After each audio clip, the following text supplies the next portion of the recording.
वज़ीर-ए-आज़म शहबाज शरीफ का ईरान के सदर मसूद पेज़ेश्कियान से टेलीफोन पर राब्ता हुआ है। वज़ीर-ए-आज़म ने गुफ्तगू के दौरान ईरान के सुप्रीम लीडर आयतुल्लाह खामनाई के लिए नेक ख्वाहिशात का इजहार किया। शहबाज शरीफ ने जनूबी एशिया में कशीदगी कम करने के लिए कोशिशों, बहरान के दौरान ईरानी वज़ीर खारजा को खित्ते में भेजने पर ईरानी सदर का शुक्रिया अदा किया।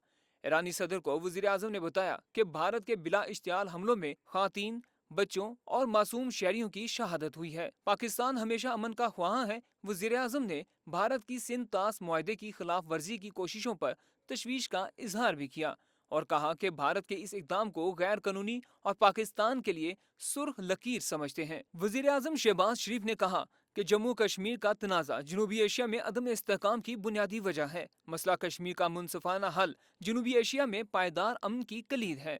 इस मौके पर दोनों रहनुमाओं ने तिजारत, इलाकाई रवाबित और सलामती में ताउन बढ़ाने पर इत्तफाक किया। वज़ीर-ए-आज़म ऑफिस की जानिब से जारी एलामी के मुताबिक वज़ीर-ए-आज़म शहबाज शरीफ ने तेहरान के सरकारी दौरे की ईरानी सदर मसूद पेज़ेश्कियान की दावत कबूल कर ली। ज़राए के मुताबिक वज़ीर-ए-आज़म शहबाज शरीफ आइंदा हफ्ते ईरान के दौरे पर जाएंगे।